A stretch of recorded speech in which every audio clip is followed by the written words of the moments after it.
Good morning and welcome to Business Morning. I'm Ladi Williams. And I'm Chimeze Obi Iwago. Thank you for joining us. Well, the federal government has announced plans to empower 1 million urban poor Nigerians who have been adversely impacted by the effect of COVID-19 within the next 6 months. Speaking at the official launch of the Rapid Response Register in Abuja, the Vice President, Professor Yemi Osinbajo, observes that the program, which targets poor people in urban areas, is in furtherance of the government's pledge to provide social security for the vulnerable. Let's take a listen. It is the official launch of the Rapid Response Register for COVID-19 cash transfer, an initiative the government says is designed to lift poor people in urban areas from poverty. It is now my special pleasure and privilege. Launched virtually by the Vice President, Professor Yemi Osinbajo, the Rapid Response Register will provide data for the government to give succor to the urban poor who've been badly affected by the COVID-19 pandemic. While the COVID-19 containment action was effective in slowing down the spread of infections, it also impacted the urban informal workers and dwellers, especially those daily wage earners that could not work due to loss of jobs, due to business closures, or restrictions on movement. As for this category of people who were not previously captured in the social register, the Ministry of Humanitarian Affairs, working with the NASSP, designed an intervention to rapidly identify, register, and provide them with succor.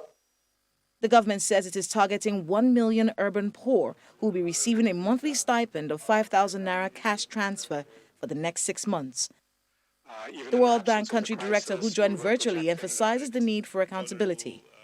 The importance of the robustness of this, and this is where the new technologies, digitalizing the payments, using innovative technologies to identify who's at risk, who's vulnerable, is really key, and the accountability and transparency that comes with it. So I hope that, as we're here to support the government, but I hope that this can be a collective effort, including all civil society and other stakeholders, to ensure that the assistance does reach those who most need it. Unlike the conditional cash transfer program of the government, which targets the rural poor, the Minister of Humanitarian Affairs says the Rapid Response Register has a robust database of beneficiaries that are traceable. By design, the register also links to other databases such as banking information of respondents and national identity numbers. It is a process that is advanced in unifying national data bank towards the delivery of social development initiatives in Nigeria. Last year, the World Bank projected that 10.9 million Nigerians could fall into extreme poverty by the year 2022, owing to the adverse effects of COVID-19. A forecast the government believes programs such as the Rapid Response Register will help to avert. Yeah, anyway. Well, it's left to be seen how this eventually plays out, because if you did listen to the World Bank person, accountability and transparency is very key. This government has a way of bringing up some beautiful programs and policies, but then implementation and accountability remains an issue in all of these things. And if we are talking about lifting millions out of poverty, well, I don't know about 5,000, but okay, it will get somewhere. You start from somewhere, but then how do you implement this and pursue it is very key. And considering inflation, 5,000 naira can't do much at this time. Absolutely. Anyway, in the news, Nigeria Customs Service has released the mandatory guidelines that guide and ensure smooth implementation of the Africa Continental Free Trade Agreement across the country. The service is also awaiting directives on the list of tariffs for the implementation of the Continental Agreement. In a statement by the agency's spokesperson, Joseph Attal, the public is asked to endeavor to abide by the steps required for the smooth implementation of the AFCFTA. The service also said there was need for each member country to have a representative in the Continental Chamber of Commerce so as to ensure transparency in the system. And the consumption of the liquefied petroleum gas in Nigeria, popularly called cooking gas, exceeded 1 million metric tons in 2020. Our data from the Petroleum Products Pricing Regulatory Agency showed that this made 2020 the first year in the nation's history where LPG consumption had reached the 1 million metric tons threshold. The PPRA says with the feat, the country is on track to meet the 5 million metric ton target by 2022, as set in the Nigeria gas policy of 2017. And on the global oil markets, oil prices were higher in the afternoon of Asia trading hours, with international benchmark Brent crude futures up 0.68% to $56.28 per barrel. U.S. crude futures advanced about 0.7% to $53.35 per barrel. Crude prices rose even though the International Energy Agency cut its outlook for oil demand in 2021, but pointed to a recovery in the second half of the year to an annual average of 96.6 million barrels per day. Ahead of Biden's inauguration, the U.S. Treasury Secretary nominee, Janet Yellen, urged lawmakers to act big on the next coronavirus relief package, adding that the benefits outweigh the costs of a higher debt burden. Investors were also upbeat on demand in China, the world's top crude oil importer, after data showed its refinery output rose 3% to a record high in 2020. An OPEC Secretary General said he was cautiously optimistic the oil market would recover this year from the slump in demand brought about by the coronavirus pandemic. And back here in the oil industry, on Friday, Nigeria's Hess Holdings secured a 45% stake in the onshore oil field in Nigeria known as OML 17 from oil giants Shell, Total, and ENI. TNOG Oil and Gas Limited, that's the name of the company, acquired Shell's 30% stake in OML 17. The company had also acquired the stakes of Shell's joint venture partners Total's 10% and Ajib Oil's 5%, giving it a total of 45% ownership. Why did Hess Holdings embark on this investment? What does it mean for the future of the country's oil industry? The Chief Financial Officer, TNOG Oil and Gas Limited, Samuel Wanze, joins us next.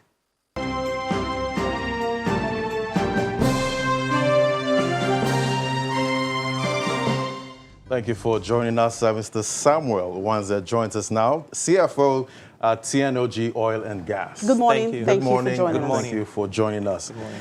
Incredible, $1.1 billion. Yes. Yes. Incredible investment there. Why did Hess Holding embark on this investment?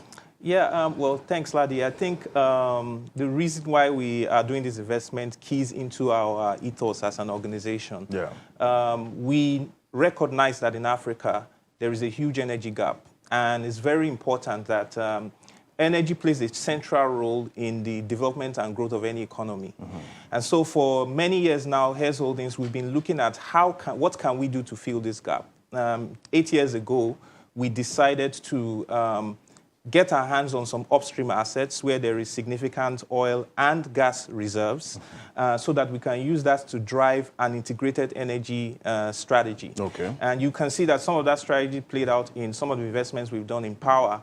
And so this investment in particular is just another step to take us forward along those lines. And what do you think you can do differently? I mean, from what the multinationals have been doing? A couple of things. What makes it different? Yeah, so first of all, I think the multinationals have done a great job. Mm-hmm. I mean, they have done the much that they can do as it relates to onshore Nigeria. Mm-hmm. But I think that we as indigenous organizations can do a lot more. Because we come from these areas, we are more closely affiliated to the communities.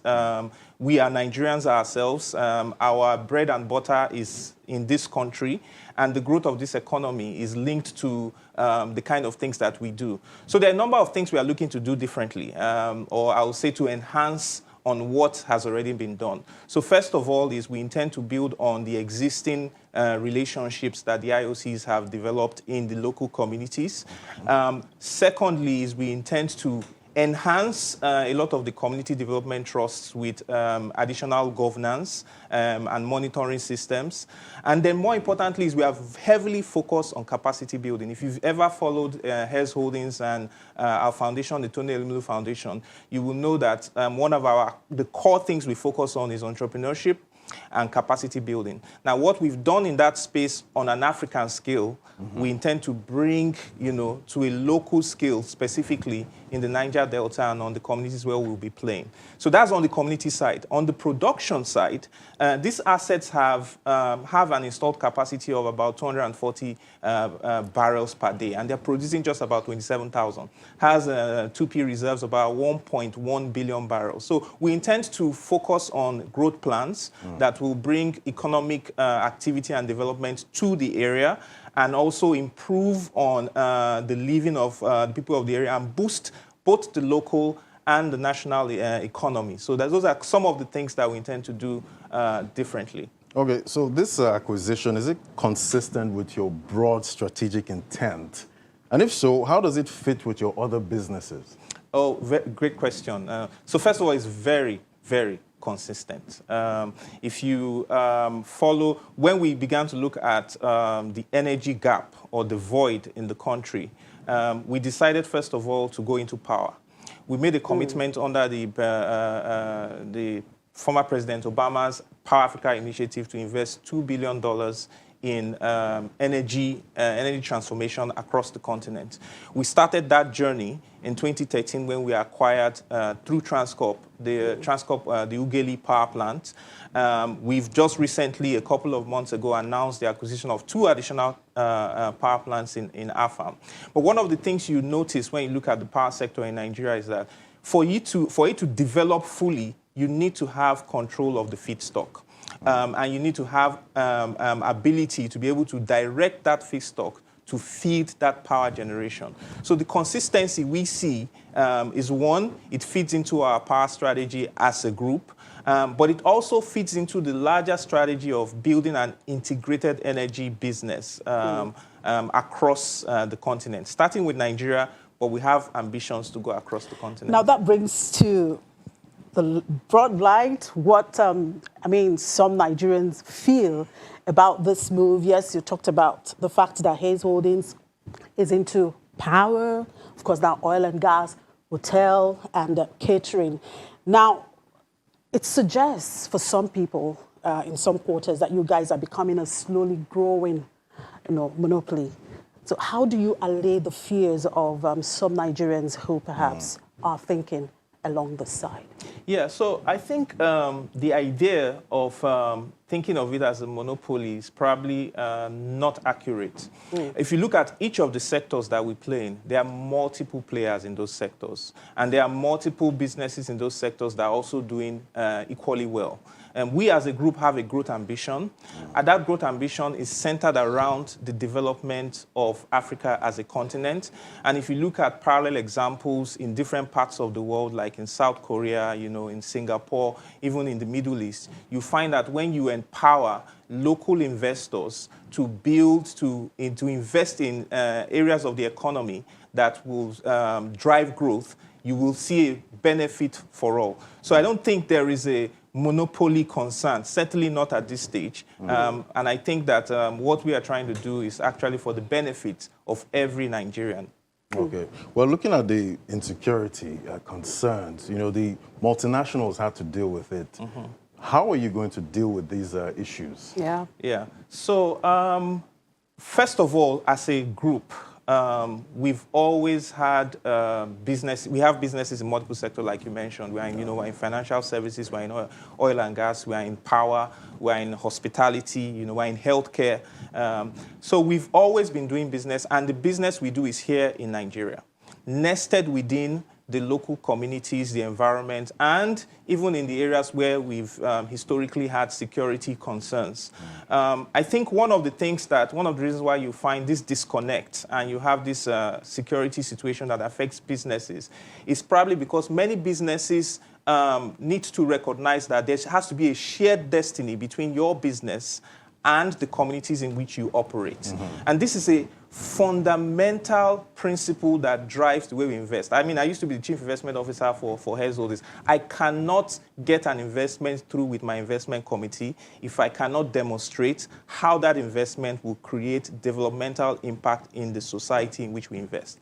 And so that's why you see we've made a lot of commitment towards, capacity building through our foundation, the Tony Elumelu Foundation, towards driving entrepreneurship, because we see that when you empower people to be able to generate a means of living by themselves, you are able to deal with the issue of poverty, which we believe is inextricably linked with the issue of insecurity in the country today. So are you also directing that to the host community? Absolutely.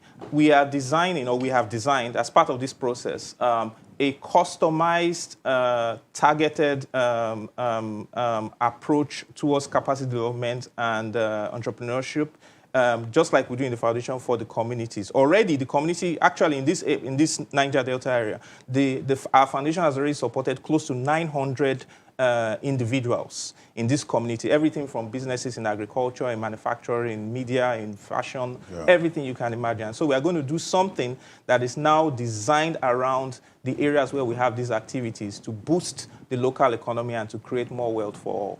Okay, looking at this, the OML 17, can you tell us more about it? Yeah, it's an interesting asset. So OML 17 covers about 1,300 square kilometers. Like you rightly mentioned, it has about 2P reserves of about 1.1 billion barrels of oil equivalent. That's as large as, the total reserves in some countries. Okay. It also has exploration potential of additional 1 billion barrels. It has gas resources of about 2.2 TCF. So you're talking about huge resources. So it's not just about the 27,000 barrels. It's not about the 27,000 barrels. Like I said, this asset has capacity, installed capacity, to do up to 240,000 barrels. And 27,000 barrels is because, much investment hasn't really gone into onshore Nigeria in the last couple of years by the IOCs. But this asset historically has actually done as high as 100,000 barrels. So there is huge opportunity for growth, and that's what we are going for. So it's investment in potential. Absolutely. Well, Mr. Wanze, you just have to hold your thoughts there, because one would wonder, looking at this time of high volatility in the oil, global oil market, why this investment, and how much hedges you have put in place, against it. But we'll talk about that in a moment. All right, Mr. Samuel Wanze is still with us, and we'll be back in a moment.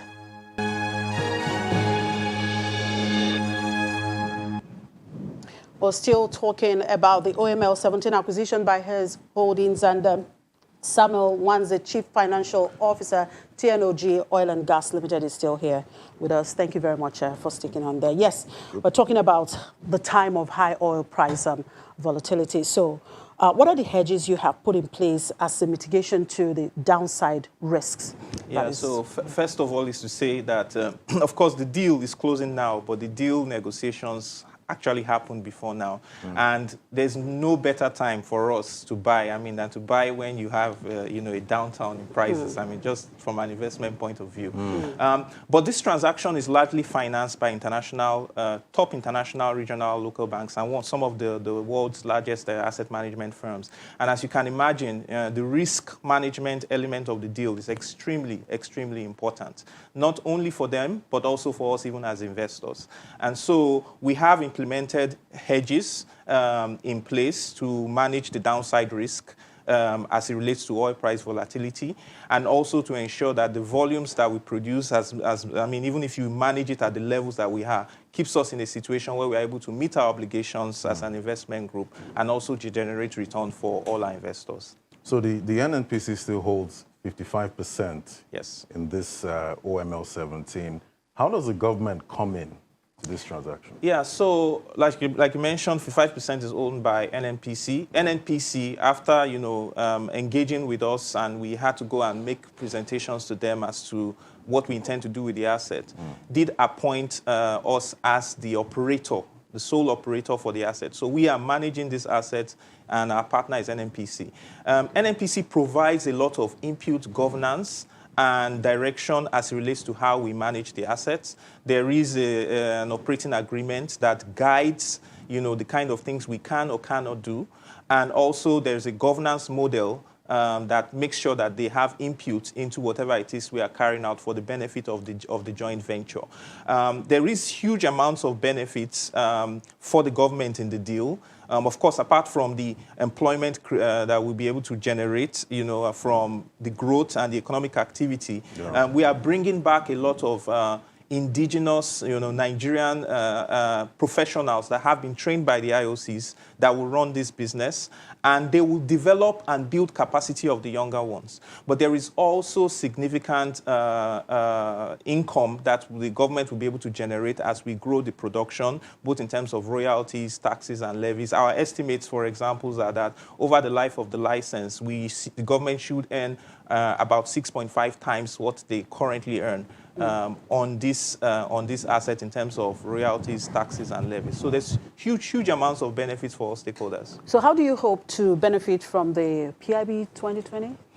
Yeah, so the PIB is an interesting one. I mean, we are watching closely that space. We are hoping and expecting that, we will see it pass through. There are a number of things within the PIB that are beneficial to us as indigenous players. It also opens the door for us to invest more in certain areas in the oil and gas space, particularly in gas, which is an area that we will be looking at more closely. But there's quite a lot that we see that we can do if the PIB does go through. Any concerns? No particular concerns at this time. I think we, as an investment company, we've studied the PIB, we've deliberated on it internally, and I think we can. I think it's a pretty good piece of legislation that we can work through it. All right, thank you very much for your time, Mr. Samuel Wanze, Chief Financial Officer, TNOG Oil and Gas Limited. We wish you all the best. Thank you very much. Thank you. Thank you. Okay, the Nigerian Stock Exchange yesterday held its 2020 market recap and gave an outlook for 2021. What were the major highlights? Bolaho Ologunro, research analyst at Codros Securities, joins us now. Good morning, Bolaho, and thank you very much for joining us. So tell me, what for you were the major highlights of yesterday's event at the NSE? Good morning, Chimeze. Thank you for having me. So the event is essentially an annual event where the Nigerian Stock Exchange examines the performance of the equities markets in the prior year. Also, they use that event to also outline the strategic initiatives or milestones achieved by the exchange in the prior year, and also provide insights on expectations for the current year. So for the event yesterday, the exchange highlighted a couple of initiatives that was implemented in the prior year. We look at revamping of the NSE data portal to facilitate ease of obtaining data. We also consider collaboration with the Securities and Exchange Commission to organize training sessions for local players in order to sensitize them on derivatives trading. The NSE also gave insights on the demutualization exercise that's kicked off in March 2020. And with regards to the outlook for 2021, the CEO of the exchange was slightly positive of continued bullish performance in the equities market. And I think thus far, since the start of the year, the equities market performance has remained broadly positive. Okay, so the CEO also noted caution in his growth expectations for the market this year, considering the second wave of COVID-19 in Nigeria and globally. Do you share the same sentiment? Yes, certainly. I think the recent increase in the number of new cases, not just in Nigeria, in advanced economies, and we look at United States, United Kingdom, and even in Asia, certainly that is a major concern in terms of prospects of a V-shaped recovery in the global markets. And that is likely to sort of dampen expectations of a V-shaped recovery, which would likely put further pressure on commodity prices. And like your earlier speaker mentioned, we've seen oil prices gravitating towards 2020 levels in February, when we saw oil trading at around $57, $58 per barrel. And as we speak, it is currently trading around $56 per barrel. So over the past 3-4 weeks, the oil market has been supported by news of fiscal stimulus announcement from United States, in addition to positive development on vaccines. However, with the recent cases of coronavirus, new cases of infections in advanced economies, certainly that poses a major headwind to prospects of continued recovery in the global economy, and that remains a major pressure point for the oil markets. Now, for you, what factors do you think will shape the performance of the equities market in 2021? Okay, so just to take a cue from the event we had yesterday, like I mentioned earlier, in terms of how the markets performed in 2020, the markets delivered a stellar performance as the return for 2020 was around 50%. And that was largely driven by the low yield environment that boosted risk appetite for risky assets, of which stocks actually benefited from.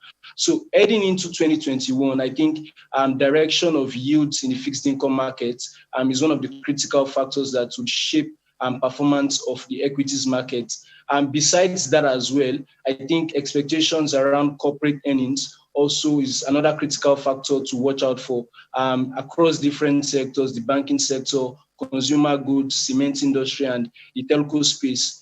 Beyond that as well, we also think that development in the macroeconomic landscape is also another factor that would sort of influence investors' appetite for risky assets. And in that regard, you're looking around inflation expectations, expectations around GDP growth. Are we likely to see a stronger growth in 2021 compared to expectations around contraction for 2020? So we think these are the three major factors that would influence the direction of markets, the equities market in 2021.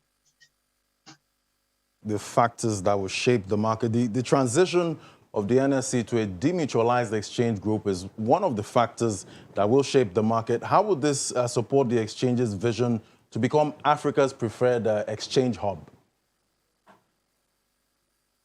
Yes, certainly. I would think that is a positive development from the exchange. So the CEO highlighted that they are looking at a listing by introduction, and that we expect that to be completed by the third quarter of this year. As things stand now, the exchange is awaiting regulatory approvals from the Securities and Exchange Commission, and that should pave the way for a potential listing by introduction, which may be followed by an initial public offering. So for us, we think that move is consistent with global market practices. When you look at what is obtainable in London, for instance, where you have the London Stock Exchange listed on the market. And of course, we think it's also a move that could potentially attract foreign portfolio interest in markets once again, particularly when you consider the fact that in 2020, foreign investors were broadly net sellers of Nigerian equities. So if we looked at the data on Nigerian Stock Exchange for domestic and foreign portfolio participation, we observed that it was only in the month of May that we recorded net inflows into Nigerian equities, which implies that in all the remaining months of the year, foreign outflows outweighed inflows, resulting in net outflows. So for foreign investors, we think the fact that over the last 4 years, they have been trapped in the FX market on the back of severe liquidity challenges that has sort of reduced their appetite for risky assets in Nigeria. So we think, however, with the potential listing of the Nigerian Stock Exchange, we think that is a major move that could potentially stimulate foreign portfolio interest once again in the Nigerian market. Now, the exchange also reiterated its intention to aggressively pursue cutting-edge products and services, access new markets, and deliver better value to its stakeholders. For you, following the markets, what do you hope to see in this regard? Yeah, so certainly, I think if we take a cue from some of the strategic initiatives adopted by the exchange last year, they actually launched a platform known as XPO. And what that platform seeks to do is to ensure that investors can subscribe for public offering seamlessly just from the comfort of their homes by logging on to web or even using a short USSD code, compared to the traditional practice of you downloading documents from the internet, filling those documents, and then you're having to submit it to your registrar, and then making payments in the bank in order to confirm payments or subscription for public offerings. So we think that is a major move that could potentially engender increased listing activities on the exchange in 2021. For initial public offerings, I think the market has pretty much dried up over the last 2 to 3 years, and we've only seen listings from the likes of MTN and Airtel. So we think with improvements made in the area of trying to make listing process more effective and seamless, we think that is a major a positive move that could support improvement in listing activities in 2021. Aside that as well, the exchange has also encouraged the development of market-based indices. So we've seen a number of stockbroking firms also floating different indices just to deepen market penetration and also increase retail participation in the equities market. The MPC will kick off their 2-day policy meeting next week. What are your expectations?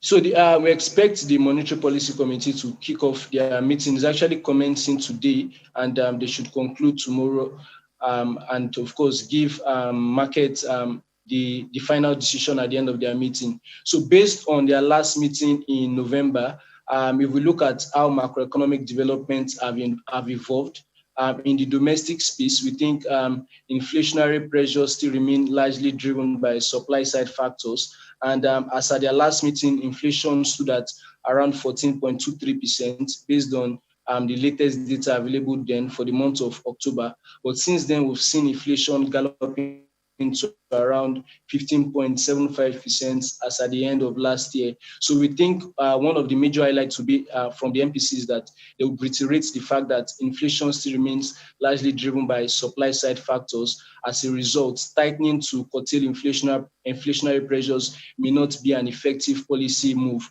Aside that, in the external environment as well, I think they will also note the significant improvement in the oil market since their last meeting, where oil prices were trading around $43 per barrel. But as we speak, we've seen oil prices inching up to around $56 per barrel. So we think the rally in the oil market is also a significant improvement that could also put the CBN in a better position in terms of getting dollar inflows that will be needed in stabilizing the FX market. So on the balance of factors, we think the Monetary Policy Committee will lean towards status quo. In other words, retain the MPR at 11.5% alongside other key monetary policy parameters, while allowing previous policy actions to continue to work through in the economy. However, we also note that there are concerns around the foreign exchange framework of the central bank as we speak, and the fact that we've continued to see liquidity challenges in the investors and exporters window. So we think investors would also be looking for increased clarity on what would be the likely foreign exchange framework that will be adopted if we are to actually solve the crisis in the foreign exchange markets. Well, Bolaho, that meeting, MPC meeting, is actually scheduled for Monday and Tuesday. I think there's a little bit of a mix-up there. The central bank didn't release the calendar on time, so it's scheduled for Monday, 25th and 26th. But just a quick one before I let you go. The first bond auction is scheduled to hold today. Give us some insight into that, a quick one. The DMO is looking to raise 150 billion, split equally between the March 2027, March 2025, and July 2045 instruments. So at that auction, we expect investors to demand for higher yields, given expectations around inflation, the fact that we also expect fiscal deficits to widen further in 2021, when you consider the fact that government exceeded the fiscal deficit for 2020 by about 34%. So we expect investors to demand for higher yields at the auction. However, we think the DMO will be at a dilemma, considering the fact that they probably have to adopt a similar strategy they adopted in 2020 when they front-loaded the bulk of domestic debt issuance. Thank you very much. So at this auction, we think the DMO would also be trying to get as much. Okay, so we think the DMO would likely offer slightly higher yields to investors, given expectations around inflation and increased deficit financing from the government. All right, thank you very much, Bolaho. Thank you very much. It's been a pleasure talking to you. Thank you for your time. Okay, let's now talk to Edidiong Ewan. Well, you followed that outlook yesterday and, of course, a review of the 2020. What are investors or the traders saying about this, and how did that trade in the market yesterday? Good morning, Chimi. Well, I don't think investors, reacted positively to that, because you would also note that the CEO of the exchange, Oscar Oyema, also, put it out there that, their outlook and their projection should be taken, cautiously. So investors are still, trading cautiously. The market was negative yesterday, although marginally, by 0.07% to 41,051.63 points. I also like to point out that the month-to-date and year-to-date gains currently stands at 1.9%. So the market is still doing well, even if we've seen these negative sentiments. The equity cap was at 21.474 trillion naira. But since you asked me about that event yesterday, we'll talk to Afolabi Benro, a stockbroker at Stanbic IBTC, to find out how traders actually reacted to that. Good morning, Afolabi. Thank you for joining us on the program. Good morning, everyone. Thank you for having me. Well, I'm sure you were part of the NSE's event yesterday, the 2020 outlook or 2020 recap and the 2021 outlook. What were your major takeaways from that? Okay, so it was a very interesting event yesterday. The CEO summarized, like we have seen earlier in the show, the performance of the markets, with the market being the best performing market in 2020. I think some of the things that stood out to us is when he highlighted that the NSE is moving closer to the launching of their ETF clearing product, the exchange-traded derivatives, NG clearing product, which received approvals. The talks about the demutualization were also exciting for traders, as well as the relaunching of the growth board to support small and medium enterprises. The new data portal was also something, that was interesting for traders. And all in all, as we have mentioned earlier on in the show, with the outlook, with traders are sort of trading cautiously based on, the outlook of the impact of the second wave of the COVID-19 amidst the normalization of the economy. All right, Afolabi, thank you for your input on the program. Do enjoy the rest of your day. Afolabi Benro is a stockbroker at Stanbic IBTC Stockbrokers. Well, Chimi, hopefully we'll see the market positive today. Yesterday, the gains were marginally lower. SL Africa made an announcement today that it will be releasing its results for the 9-month period ended December 31st on the 29th of January. So hopefully investors will be reacting positively to that stock to position themselves just in case they will be cashing out from dividends. But we'll see how that plays out. Absolutely, we'll see how that plays out, Eddie. Okay, we'll take another quick break, and then when we come back, we do an opening call to London.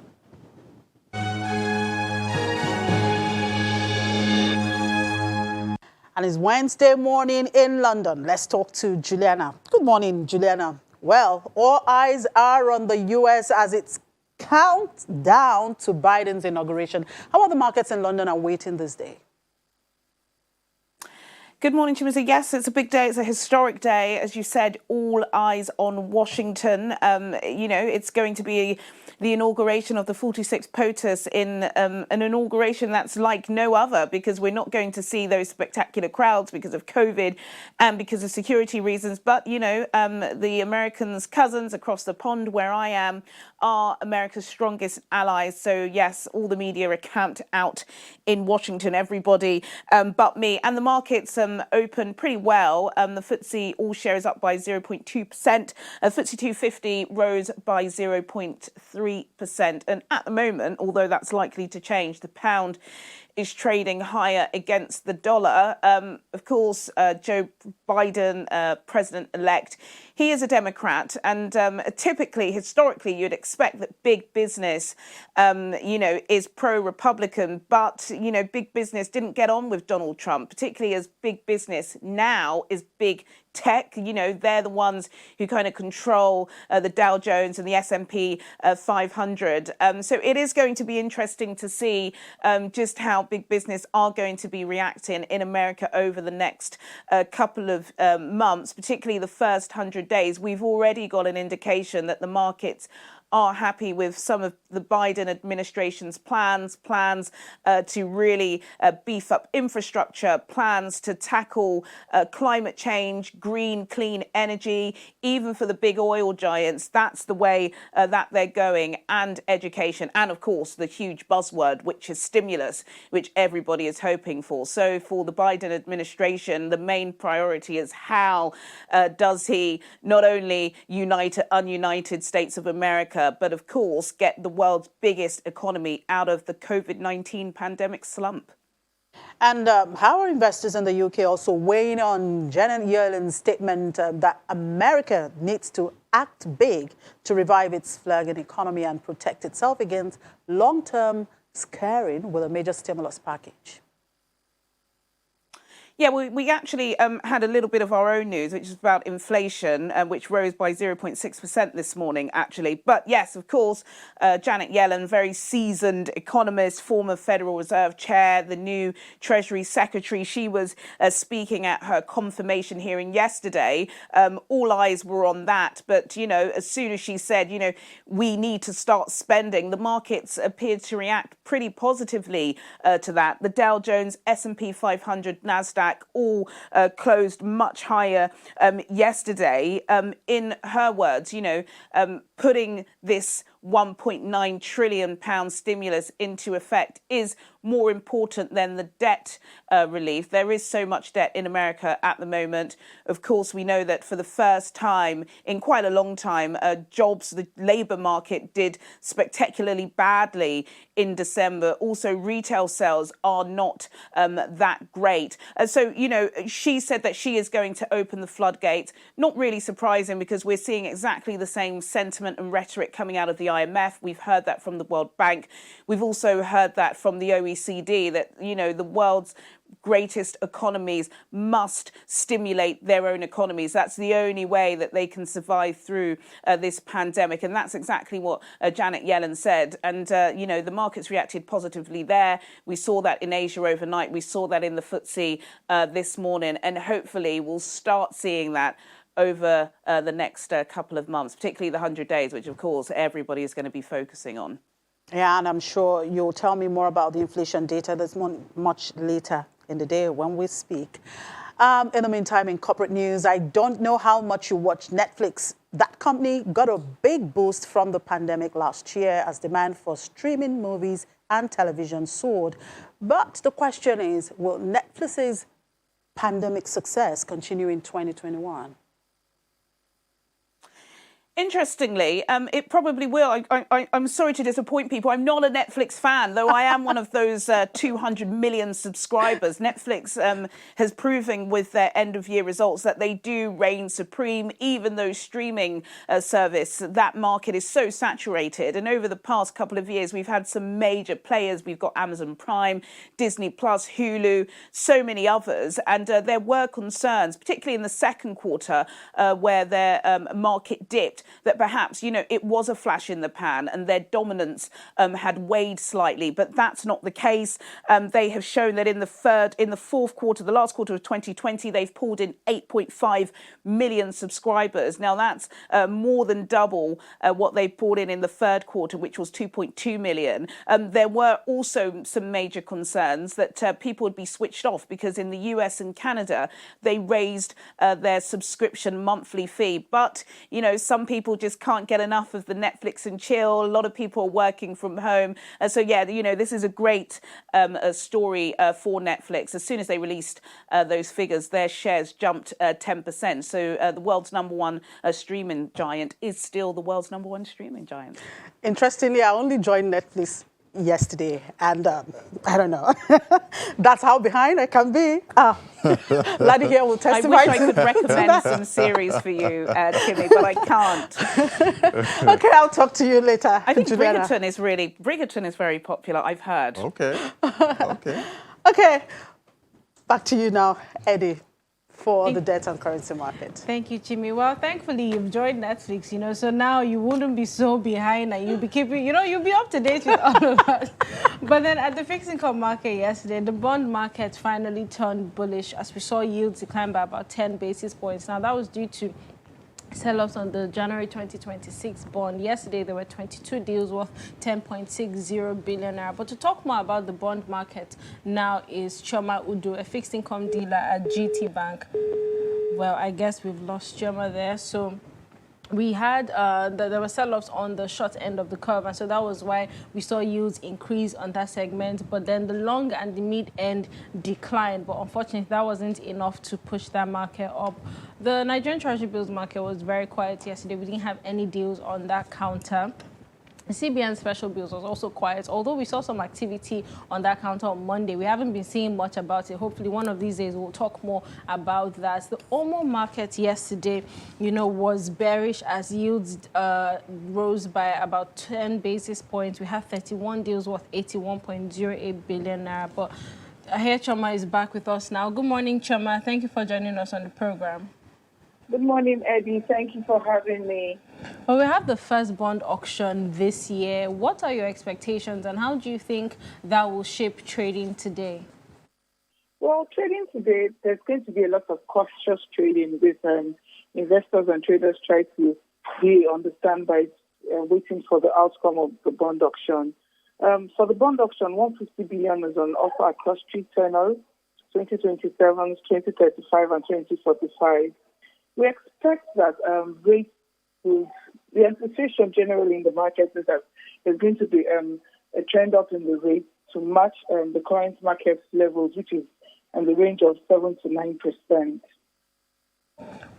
Can we just talk a bit about the CBN special bills? I know on Monday we saw, one deal on that, segment of the markets, but can you just tell us what's happening with that?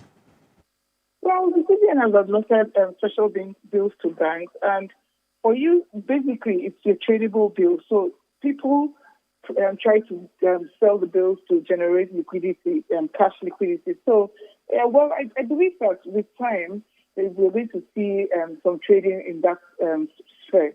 But yeah, a deal has been done, so it's a good improvement, and I expect that there is more to come in the coming days.